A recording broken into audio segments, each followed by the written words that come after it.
ले लेना चाहिए? देखिए, पाकिस्तान बौखला गया है क्योंकि जब जम्मू कश्मीर में चुनाव हो रहा है, जमहूरियत की जीत हो रही है, वहाँ पर बड़ी तादाद में लोग वोट कर रहे हैं। इससे पाकिस्तान को लगता है कि उसका जो एजेंडा था वो डिरेल हो गया है।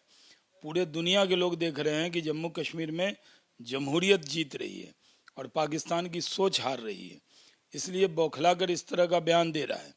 जहाँ तक के भारत के इस्लामिक विरासत का सवाल है, जो उसने उठाने का काम किया, शहबाज शरीफ को मालूम होना चाहिए कि पाकिस्तान से ज़्यादा मुस्लिम यहाँ हैं, पाकिस्तान से ज़्यादा मस्जिद यहाँ है, पाकिस्तान से ज़्यादा मदरसे यहाँ हैं, पाकिस्तान से ज़्यादा मुसलमान खुशहाल यहाँ हैं। भारत के मुसलमानों के लिए भारत से अच्छा देश नहीं हो सकता, नरेंद्र मोदी से अच्छा नेता नहीं हो सकता। पाकिस्तान को हमारी फिक्र में दुबले होने की ज़रूरत नहीं है।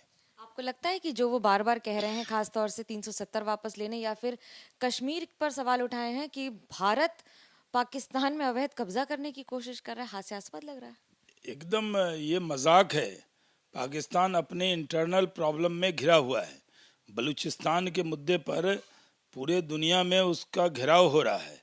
उसको लग रहा है कि अपने देश की समस्याओं को अलग थलग करने के लिए वो भारत का नाम ले रहा है। भारत की तरफ से करारा जवाब मिलेगा। पाकिस्तान में माइनॉरिटीज़ की क्या हालत है? पाकिस्तान में आप बंटवारे के वक्त कितनी बड़ी तादाद में हिंदू आबादी थी, आज वो कहाँ चली गई है? ये सब लोगों को अच्छी तरह मालूम है कि पाकिस्तान सिर्फ लोगों का ध्यान बांटने का काम कर रहा है। पाकिस्तान ये जान ले कि मुसलमानों के लिए पूरे दुनिया में भारत से अच्छा कोई देश हो ही नहीं सकता। अब बात कर लेते हैं भारत की। यहाँ पर सवाल उठ रहे हैं एक और, खासतौर से हरियाणा की राजनीति में, जहाँ पर शैलजा वर्सेस हुड्डा दिख रहा है। कांग्रेस कह रही है कि हम फैसला लेंगे, लेकिन क्या मुख्यमंत्री के चेहरे पर लड़ाई ज्यादा तेज हो गई है? देखिए, कांग्रेस पार्टी ख्याली प्रलाव बना रही है। वो कुमारी शैलजा और दीपेंद्र सिंह हुड्डा और भूपेंद्र सिंह हुड्डा जी आपस में लड़ रहे हैं। कुछ फर्क पड़ने वाला नहीं है। वो आपस में लड़ते रहेंगे। विपक्ष का नेता कौन होगा ये तय करेंगे वो।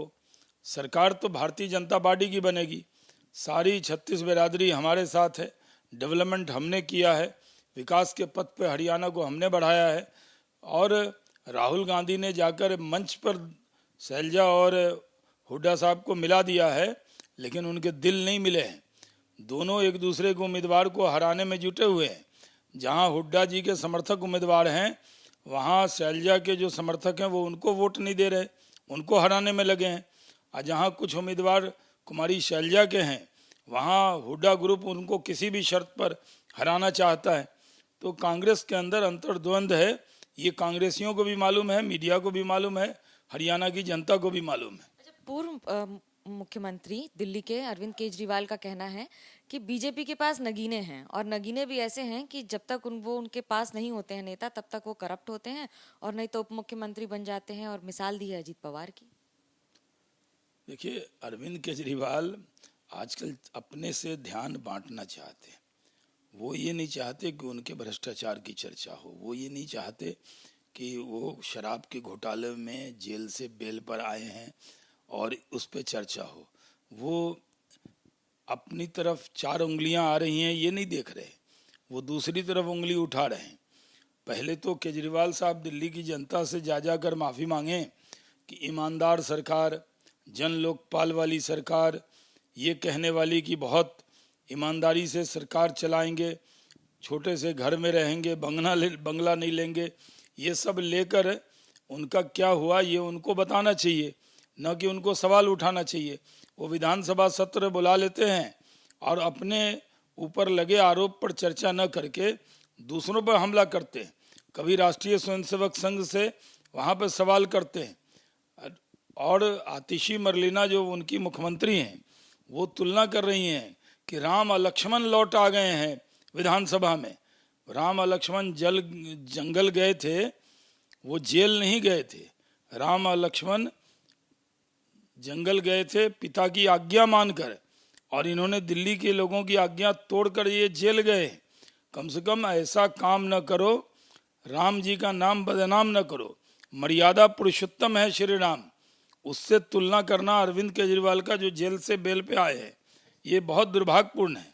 दुर्भाग्यपूर्ण एक और घटना हुई थी तिरुपति मंदिर के लड्डू को लेकर, जहां पर एनिमल फैट की बात उठी। तो अब वाईएसआरसीपी के मुखिया मंदिरों में जाकर आज प्रायश्चित करेंगे और कहेंगे कि चंद्रबाबू नायडू ने जो किया है वो राजनीति है। अब वो क्या करते हैं ये सवाल है, लेकिन लोगों के मन में बहुत गम और गुस्सा है, आक्रोश है कि तिरुमला मंदिर के प्रसादम में जिस तरह मिलावट हुई चर्बी, जिस तरह रिपोर्ट आई है, उसको लेकर पूरे देश में, पूरे दुनिया में सनातन समाज के मानने वालों के बीच में बहुत ज़्यादा गुस्सा है। और ठीक है, जगन मोहन रेड्डी किसी भी धर्म को मानते हों, लेकिन मंदिर जा रहे हैं तो वो जा रहे हैं, वो अलग बात है।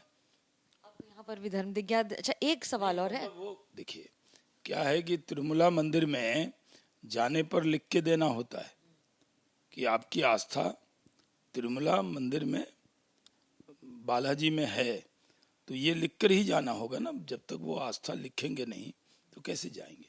बंगाल में एक आईएएस की धर्मपत्नी के साथ बलात्कार का मामला आया है, जिस पर कोर्ट ने कड़े सवाल किए हैं कोलकाता पुलिस से।